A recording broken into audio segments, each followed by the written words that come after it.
Okay, we'll get back into it. I've just put this bar back on very quick. We can whistle again, guys. And I get in trouble. Okay, as we're putting it back on, we make sure our chain, will we leave it like that? No way. Okay. How much would we, oh, it'd go looser, do we? Yeah. Okay.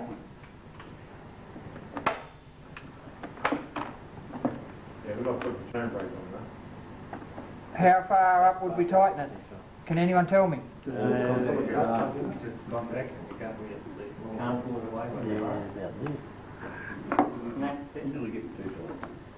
Contact and then half a turn. Exactly right. Move it. Very good. Take it off so you can just move it. Contact probably hits the bottom. Contact and probably just a little bit extra won't hurt it. What I like to do then is just, I should have a pair of gloves on, but blunt chain, yes. When we're teaching it, we should have Blunt chain. we're going to sharpen it, so it'll be right. What we can do now, if you can move it with 2 fingers, is not a bad sign. If you have to like that, it's definitely too tight. So that's running fairly smooth, so that's not a bad sign. We've still got a little bit of there. If it was hanging down like that, or if you couldn't move it, it's too tight. Okay? Or it spins on its own when it's idling. You can just stop. It's not necessary, it could be tuning too, so that could be a little bit of a different, yeah, yeah. Okay? Exactly right, yeah. You have to do that, do you? Yeah, hold the tension of the bar, And tighten the back. and then you tighten it, so I was basically holding the weight of the saw. Tighten the ring You can do it various ways, you can push down on them, you can, whatever you like. The main thing is as long as you've got pressure on the bar, so it holds it up when you I tighten usually it. use the block vise. Tighten them. You just tighten the block vise on it and let it sit on that. All right, yeah. And that's doing it in the first. Yeah. And tighten the rear nut first, because that's the one that's going to... Take more weight. Yeah, well, see, if you tighten that one there, that's the one closest to where it's Yeah. going to pitch around, Yeah. so that it stays. So one of you where you check the tight spots and everything too, running around. Yeah, well, like I was saying about the sprocket, so when you've got it on there, if it's running fairly smooth, if it's going like that, you've got a pretty good idea that the sprocket's starting to wear and grab. There's some ideas after you've done that, just let them run for a couple of minutes and then tell them they're loosened. Because they will, yes, like you probably went out there now and started that saw up, that'll probably loosen off. So, you know, does hurt just to warm your saw up, then just maybe check it before you go and work. It's a good thing, yes. New chains, that'll be long stretch as well, won't it? Yeah, I was just about to... Doesn't stretch it, will it? Yeah, about to give you the challenge, if you don't mind. I've got some...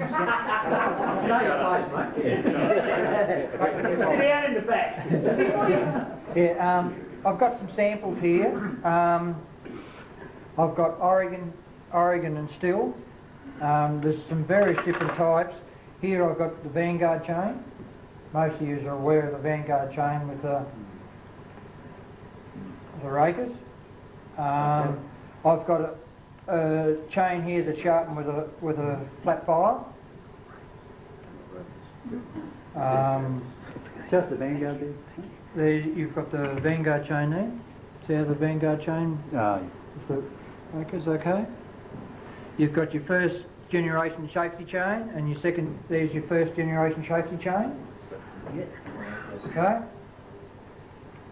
Has the ramps on the With the ramps there, you got the ramp there, and you've got your raker.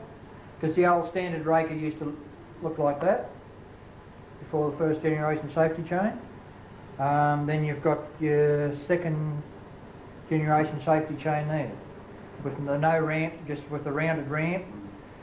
So when we're sharpening that and you're cutting your raker down, you must round it off, not just have a flat top on it. So you try to keep it in the same shape as that, so when you take your raker down you must keep that. Otherwise there's only just the various sizes. that one, trying to find it there with the square. That one there you can have a look at and have a look around. That's been sharpened with the square file, with a file like that. So why would you do that? That is, it's done like that.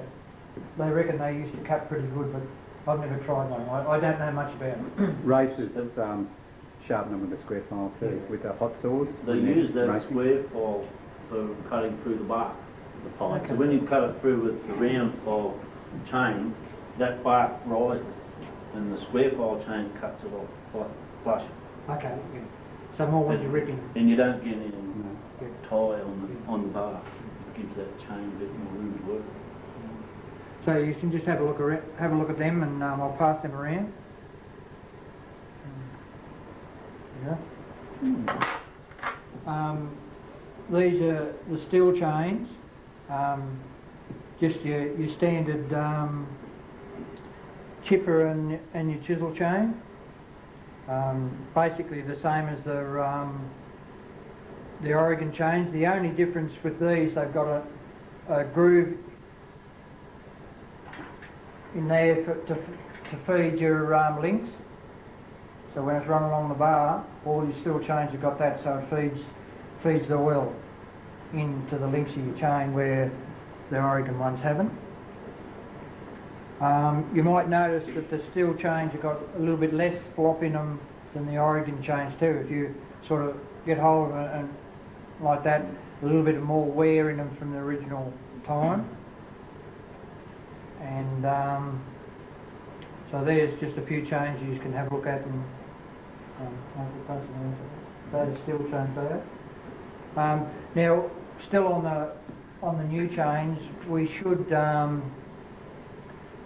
run a chain in by soaking it in oil. When you get a brand new chain, it's a good idea to get some chain oil and sit it in a tin of oil and let it soak in it, because it's not so much the stretching, it's the wearing of the links. So if we can get the oil and that in around the links, then when you go to sharpen it, take it off, put another chain on it and just throw it in.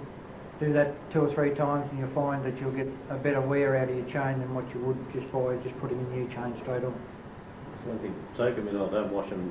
Some people have the habit of washing them in petrol, and that's just taking the oil clean out. And use so your chain oil, don't use your... To clean them up before you sharpen them, just put them through a bit of dead, dry hard timber, bit of hard dry timber, that'll shine them up, rather than people, or a white brush will do the same, but that's a lot of people muck around with that.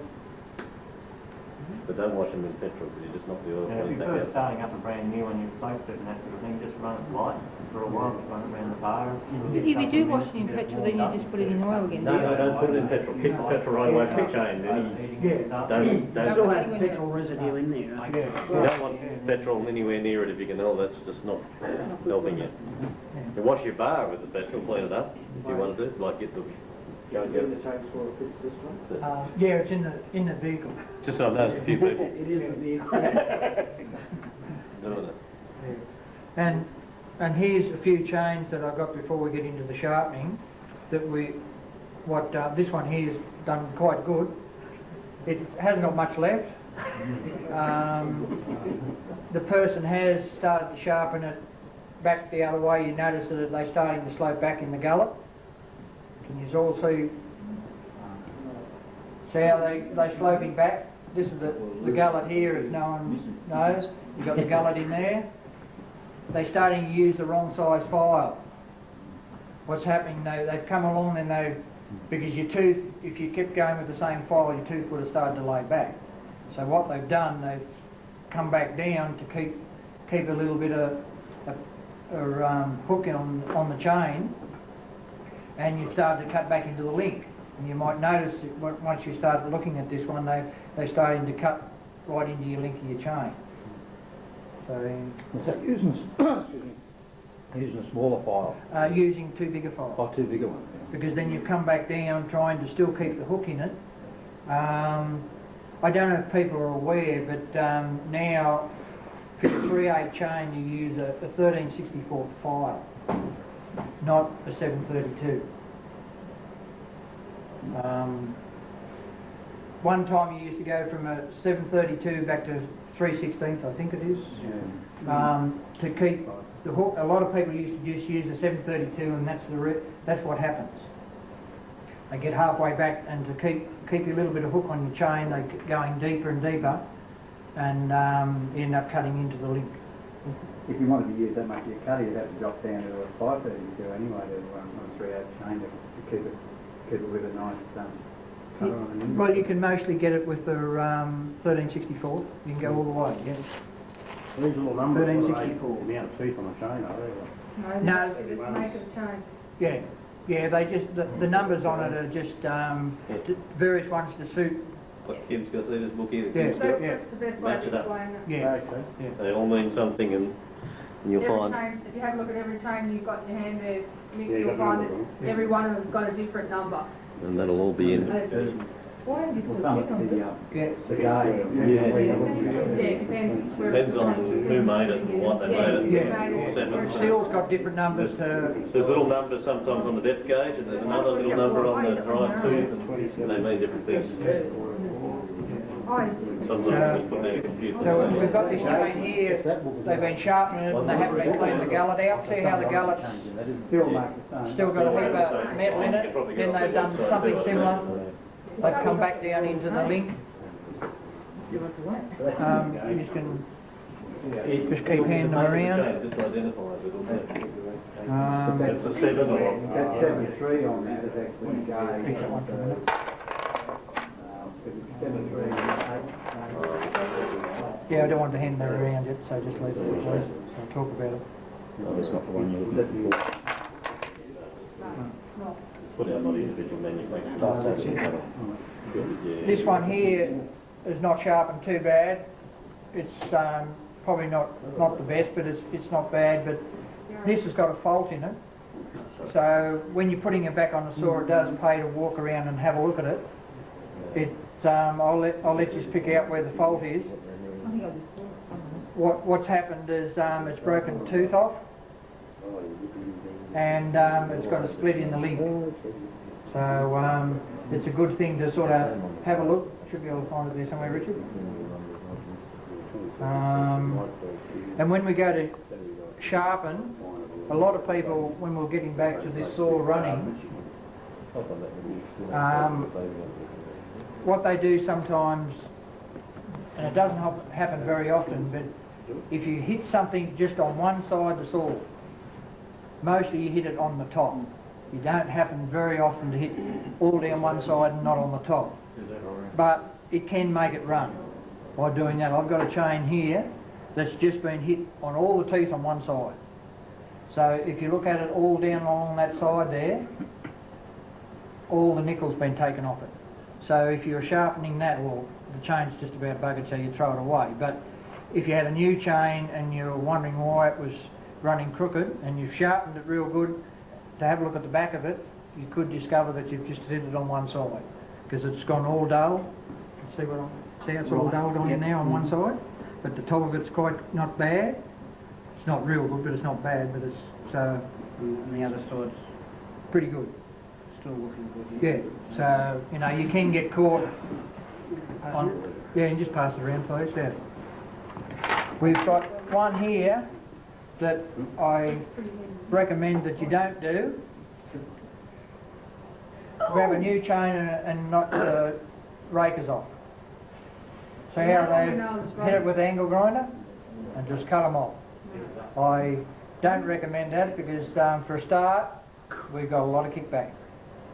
And a lot of people don't realise that when you do that, yes. Well, it won't cut because it's not. It won't help you. It won't help you cut at all. That'll just All bite it's in doing and is putting extra load on the saw and yourself and everyone It else. just doesn't help you. Even the racing guys won't do anything like this. This is crazy.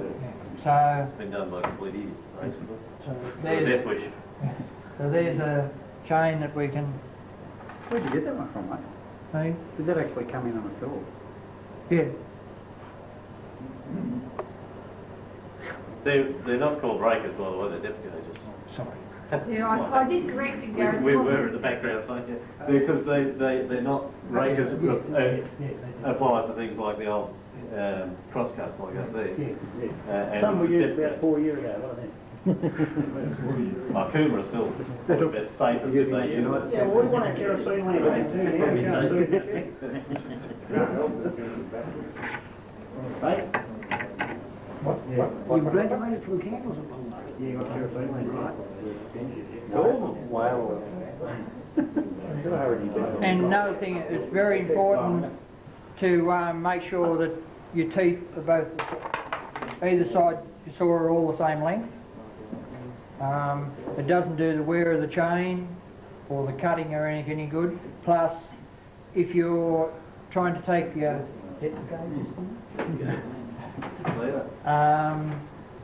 if they're all different heights when you put the depth gauge on it, you get a different reading. So, you know, you can't get a true reading with them. They all have to be even. There's a, I'll put it somewhere, shifter. Mine are even, there's always one side longer than the other. An uncomfortable side there, unless you can file them both in. What we can do, if you haven't, His money's worth out of that, isn't if you want to, you can use a shifter when you're sharpening it. You can use a shifter and just get each tooth the right length. If you've got nothing else, the shifter, most people have got one in the boot of the car or something. Yeah, but if you haven't, you've mostly got a shifter. Very accurate. Or you can use the jig.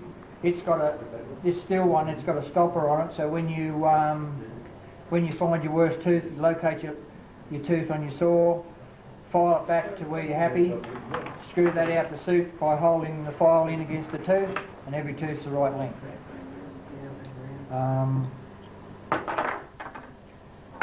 Where's Gary? Let's be changed.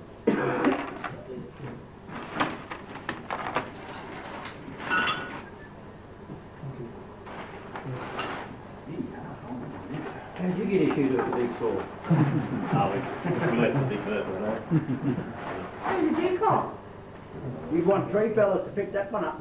You want 6 belts. See how Gary's marked these areas. When we sharpen it, a lot of people think that you sharpen it all the way down in here. These are the main areas right here. Yeah. No, yeah.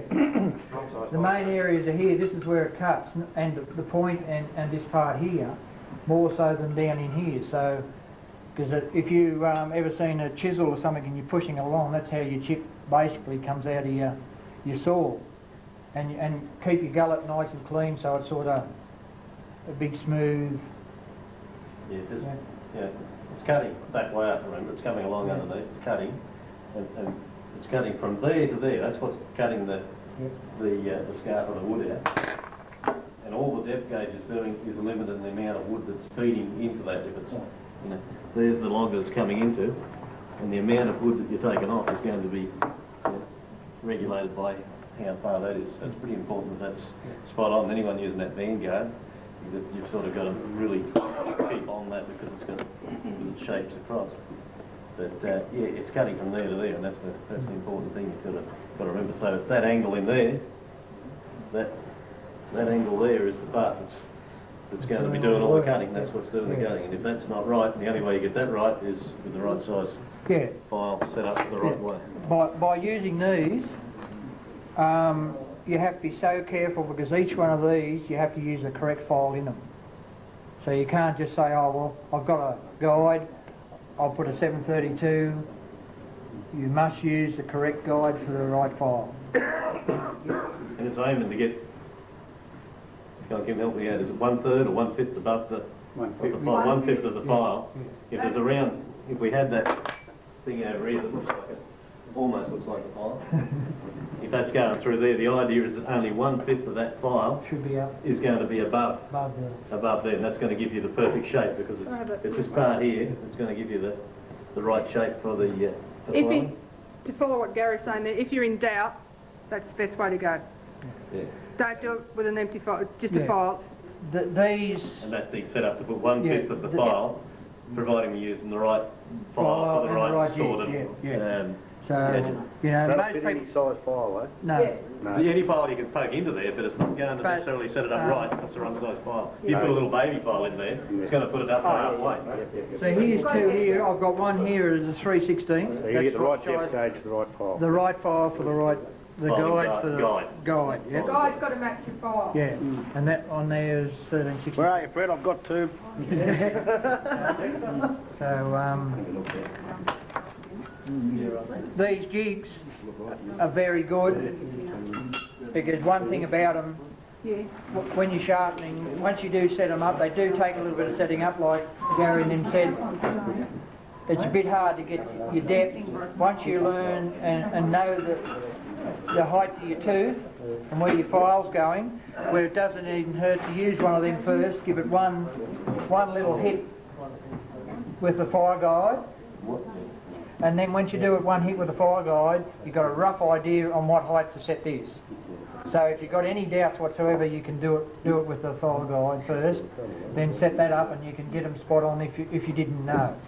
What you're saying about that depth gauge, so as you're going back like that, all different lengths, as you're going back here, this is getting, the depth from there is getting shallower, so therefore this has to go down. If you've got teeth that are this long, teeth that are this long, they're all going to be different lengths, and they ain't going to work too good. So you like to try and keep them roughly the same. So we've got one of these, and these are not a bad little... You're going to have tips or you're going to have powder. One of these, you just set it on top of your tooth, and you can just file it. So well, they don't need taking down. So and once you've finished filing it, you file it. Just take the top off it by just tipping that over there, and you can just round it off.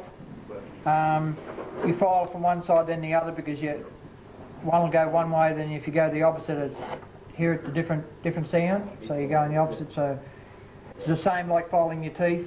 One on one side, then you turn around and do the other. So your rakers are no different. Depth gauge. Depth gauges, sorry. What about the Leave it in the boot of your car.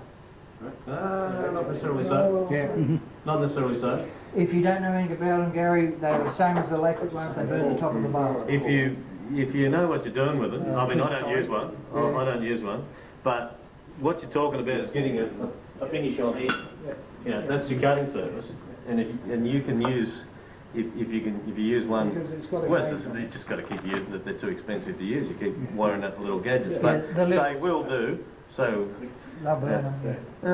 they shouldn't burn them. Well, I've seen a lot of people burn them with them. I've seen a lot of people stuff them up with files too. But I mean, I personally don't use one. But if you really want to get a good finish, they recommend if you after you file it and you can go along and just touch them up with that, you'll put that mirror finish on. That's what you're after.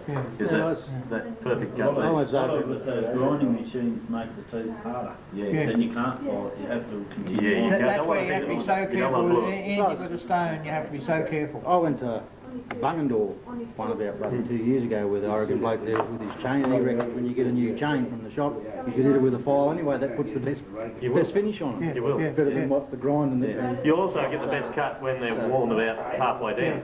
Because at the moment you're trying to cut with that much timber. If you're back to here, you're only cutting, I mean, with that much. When you're back to here, you're cutting with that much. So all the power of your saw is cutting less. Right. When you get too far, it's actually then starting to bind on the side. You're not cutting the big They for your angle. in the timber. You know, so if you want to set it up for your 35 or whatever, if you set it up, You're using it. Yeah. You're just using a freehand saw. Yeah. Oh, okay. No, I always use and plus for you've got marks on the side for your slower. See how you've got your curve in where your file is? If you put them on the side, it tells you if you're too much or not enough. Oh, okay. It's different to one I got. It's just hitting them. Okay, we might get into maintenance. You've got to have a hold of the hole right in the Pardon? Okay, if we've got anyone else got any questions on the sharpening before we go outside? Yeah, I've got one for you. Yeah? You keep quiet. You get back to your dog box. You're about the only other one that can answer this one. Brand new chain.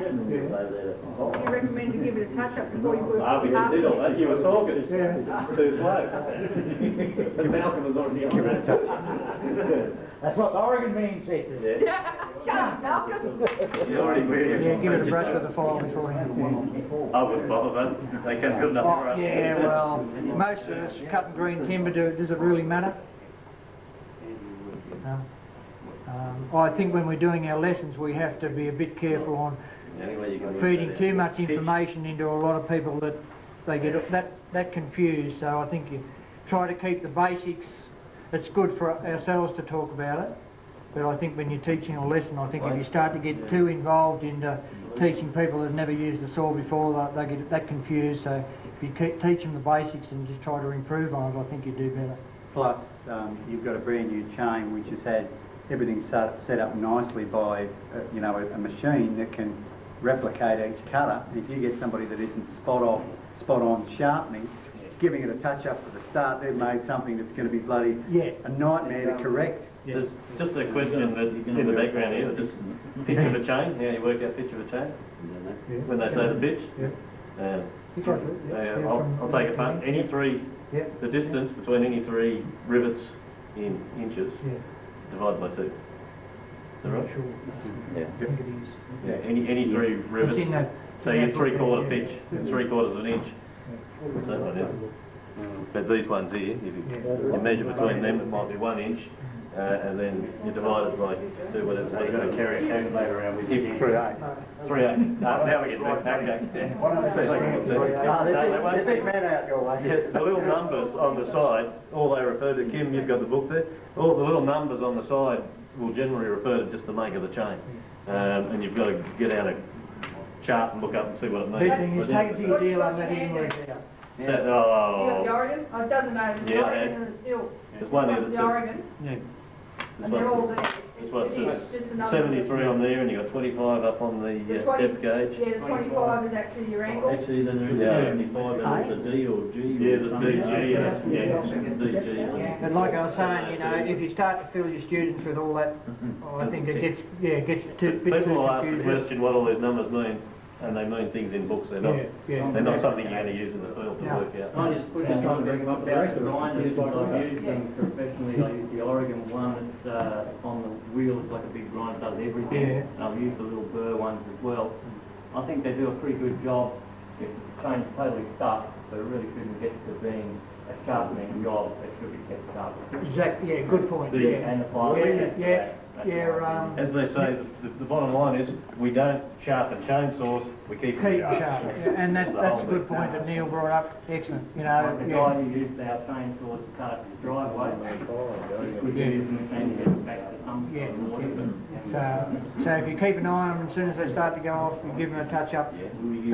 Okay. Richard would like us to go out there and play with our saws and make sure that they're nice and clean and do a bit of maintenance on them. Okay, so guys, if you haven't got your tool kits and your chainsaws, can you go and grab them? And pretty much we're just going to work in groups for our saws apart. See, we won't be there, but we'll find any mistakes that are there. To the saw here, from the outside. So what I'll be doing is going 3 from this side. I'll be just, because this is the side I favour, this is the side I'm good at. I'll be just doing 2 bits from that side, 1, 2. You have to be careful. That way you'll work it down. But up here, but 3 will be enough for most. Because you're stronger in the arm on one side than the other. If you're not sure, you can't. Not their fault. So what, this is a 3/8, is it? Because we can't expect that. You can get over fussy with that. If you have a little tap on top, not to crap off it. But yeah, 3 from one side and 2 from the other is often a good one How's it go again, to Mick? get out of trouble. Yeah, all Otherwise you tend to be leaning a bit too heavily. And it's supposed to be 90 degrees, not pitch either. Yeah, put them flat, don't worry about that. Well done. There we go. Did we use the right size file for the right We got size? a big fairly. 3/8, yeah. Well, we did through this girl. Okay, now, people, who here doesn't feel confident in their ability to sharpen a chain? Me. Yep, who else? Yeah, and, like, everyone's bloody expert, you say? Well, okay, who here... Who's like, confident of chain? No, who here is an expert at sharpening chains? You, stick your hands up. Right, so what you should do is probably get somebody who works in the industry of bloody sharpening chainsaws all the time to check out what your technique's like. you'd be surprised at what, you They're know, all sharp. We bring them here to use. not They're all half sharp. an They're hour. ready to They're all roll. ready to go. Should be sharp, yeah. So we need to go and blunt them first. We need to go and blunt them first. So I move. before the rain comes. Before the rain comes, that we give ourselves something to do and go. Are they all, is everyone saw spot on? 131. No, some of us got Alio Max, so they'll never be spot on. Sharpen and As change good as it ever the gonna be, down We're there. bringing other bars back tomorrow, friend. What do you like, got a coffin? Was that the end? That's the chainsaw, Annie. Mixed accommodation. That's chainsaw, Annie. Max, You get a coffin free. got 3 coffins with each cell. Can of 4X, thanks, mate. Excuse me, just for a second. We're talking about when are we cleaning and that. We've just pulled one off here now. See how the build-up's in here? Yeah. And it could cause wear and everything. Yep. So, like I was saying, you know, it's a good thing to be able to strip it all down every so often and clean it up. See how some will build up in. That's why it's so short. When the petrol leaks on your legs, it burns them off. Yeah. So you don't need your legs. And then it cuts your legs off as well. Yeah, we can always cut the legs off and put them Cut the on legs the off side. alongside. I used to do that too to save What space. are you worried about, Mick? You haven't got any legs. At least I'm not a spineless bastard. Trainers are doing the trainer development stuff, which is that we're working on creating session plans, and you guys are actually going to do the training tomorrow and train trainees and stuff. So trainers are going to do that. Trainees we've got another set of activities for. So I guess what we should do probably is grab a cup of coffee and split up into the 2 groups and attack. It gets us finished an hour earlier. Attack! Oh yeah! Caffeine addiction. All right, well, no, I wouldn't bring that bag of shit.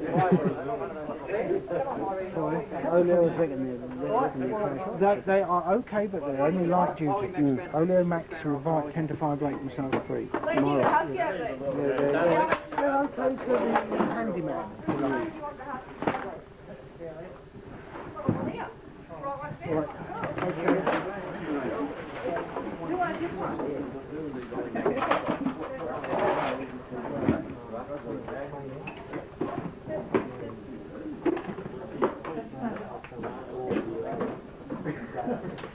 No, the ankle.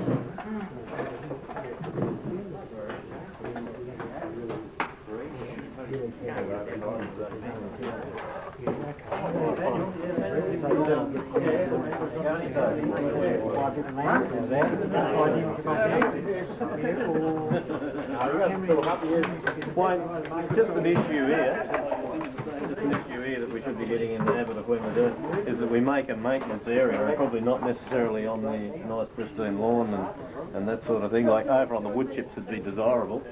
Or back down the car park or something. Yeah. Sort of brought them up before we cooked. But if people are going to start pulling chainsaws apart all over lawns, we're going to have oil spills and petrol spills, and it'd be better if it was over on wood chips than on their lawn. Either that or we just took them back down and done it outside the area. Probably It's in might the be area. better. We suggest instead of pulling chainsaws apart on the lawn, that's what we do. So what you want to actually pull them apart now? Or? I don't need to pull them If there's apart. no need, but just some of the things that I talked about, the birds for you out on the field, is the main thing. Because last year when we come down we took 2 saws out and they were cutting like that. So we don't want that to happen this time. So we're just making sure if you're confident in your saws and you think that they are no burrs on them and safe and everything else. If you want to, so if you're ready to practice and towards being assessed in level 2, you need to go in Ken's group. Oh, nice. Ken's group. Alright. I'm going to be nice. Just stand behind Glenn. You can. So now, if you can do that now, like to split up amongst which group you're supposed to be in, we'll get the show on the road. Group 2. Group 2. Group 2's there. You, mate, you're our driver, so you're over here. Group 2 is getting really popular already, I can tell. That's all right. We're now the tree fellas. Alright, now didn't we have more What are bloody... you up to? What are you supposed to be doing?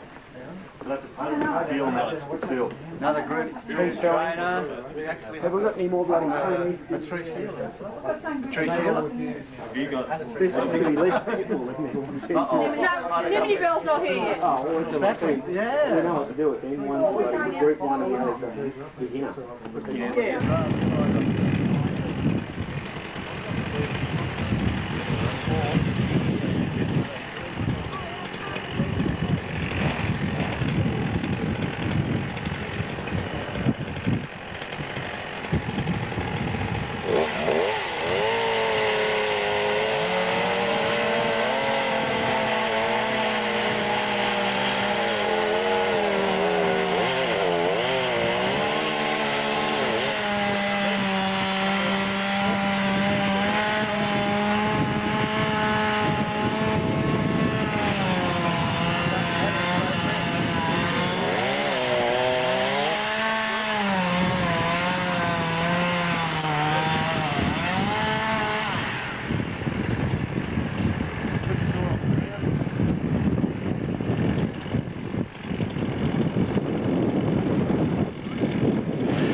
Chuck that one there.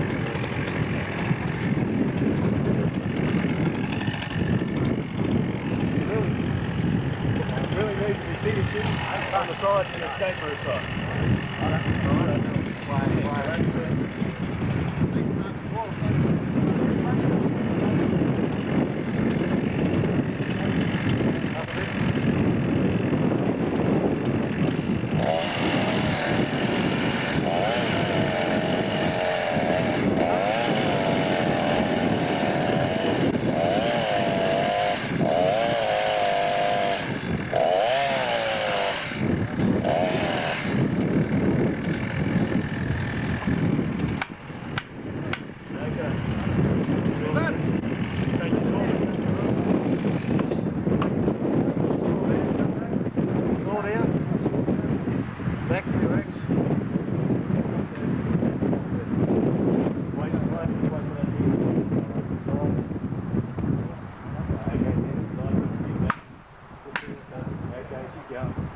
Keep that through.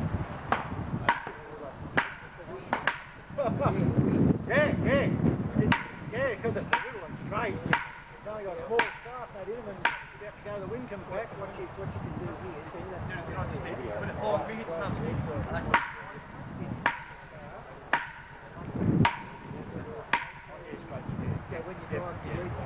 Yeah, that's what I've done.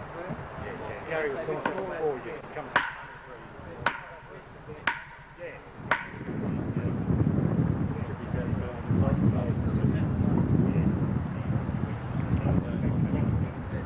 Oh, yeah, we'll go around there and give him the belts and that side. I think she's right now. You're going to have to go where you want to go next.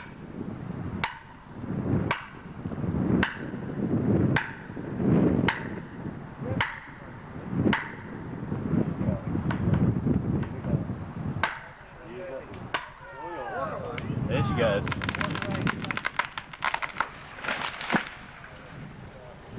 Right. Good look.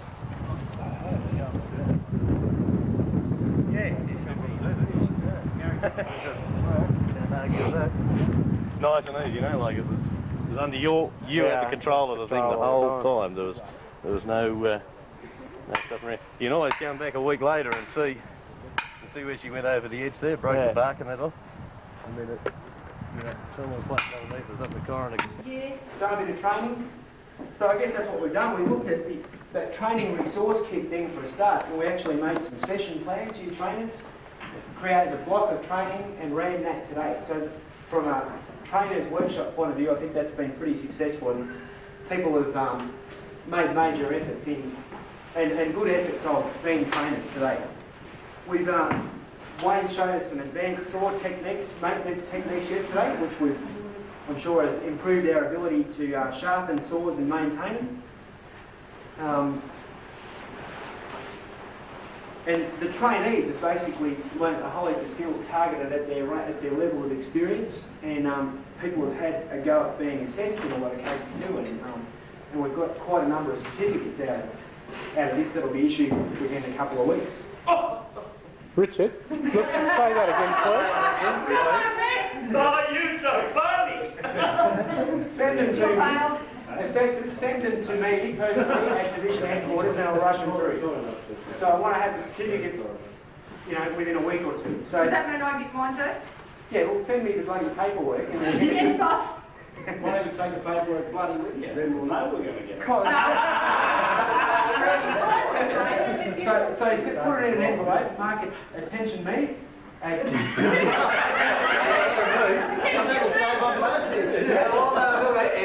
division headquarters in Goulburn, and I'll rush the processing of certificates through, and we're in business. I'll give that message to Gary as well, because he's got half the other assessments. So basically, excellent work. John was pleased to see everybody out there cutting stuff up. I think it's probably been one of the more successful workshops that we've had as far as people doing stuff and people training people, trainees learning stuff. And I think that the experience of having trainees and trainers has been really beneficial rather than a problem, which a lot of people thought it might be. So that's it. Have a dinner and go home. Thank you. Drive safely. Now, this is half trainers in this room. Go away with that bread before I shove it down your throat. I'd like to thank Richard, Wayne, Barry, and everyone else for putting in the effort. And Lloyd. I've just said, and everyone else that was involved. We can't go anywhere. As the old saying goes, you've got to feed the troops. Yes. These guys do a really good job. Fantastic, good on you. So thank you. Yeah, thank you. I want to say one more thing. I'm wanting to sell the idea that people who are now cross-cutters, limbers and fellers, who, what, fellerettes. Now, if you're not a trainer, then what we need to do is to get you on to a small group trainer course, and there's one in division headquarters in Goulburn in February. Yeah, and there's also one in October in Bathurst. So if you're interested in that, I can take a car over. Is that what the characters are on too? So I can do both? Okay, so I'm pushing that one. If you need to be a trainer, we need to get you to a small group trainer course. Do 1 weekend course or what? Yeah, 1 weekend course with some follow-up. Can you make sure Wayne gets that information? Sorry? That information's already out if you have a look. Right, there we go. Yep. Now, with fuel bills and for your transport, what I need you to do is to get me the fuel bills and send them to Joanne at division headquarters and get it a plan. Greg, if you want to send it to to the Goulburn division headquarters, they got the budget to pay for it. Yeah. Quick by getting the fuel bills. Fill in your pink forms, guys. Pink forms? Pink forms, the activity. Oh, right, yeah, You know, the new A4s that we all hate. Division really good at sending out. So you need to get the fuel docket. Maybe shouldn't have used all the If you want some more, Mickey, I've got a heap of them. If you had a meal on the way here or on the way home tonight, keep the docket for that as well. Send that in and we reimburse it. You coming too? Yeah, well, on the way home, keep the docket and keep the fuel dockets. Send them into division headquarters, get a reimbursement. Don't have a $50 meal. Have a $49. 15 is good. $20 is good. 50 is not. All right, that's it. Drink beer and go home. As the Illawarra South Coast representative, I'd like to say thanks for the hospitality and great to meet you all. Thank you. Yes, thank you, Greg. Thanks, man.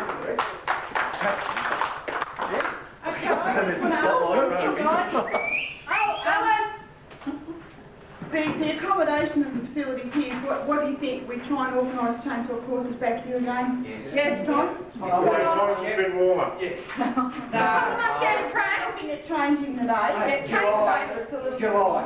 Not white. Christmas? Yeah, righto. We're trying to get the dates changed so it's a little bit warmer, but we don't have to watch again. We're going to too warm weather, they're going to throw us out with fire hazard, and all you sort are going to have to pass inspection by forestry, spark arresters and so forth. So we're looking at changing the date to a little bit warmer weather. And continuing to use these facilities because we're so much closer to the bush. And they're perfect. Okay, guys. Thank you. Thank you. People are posting for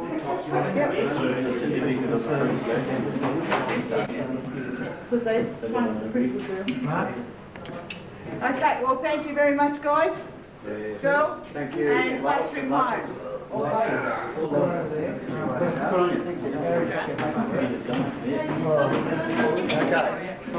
Because Barry's got some on. Barry's got other heaps more to do. Let this be a reminder to you all that this organization will not tolerate failure. Oops! I did it again, baby. Yeah! What led you through the hopelessly tangled underbrush of private security organizations to our door? Stellar word of mouth? Our fine client roster? Those flyers we put up in that public urinal?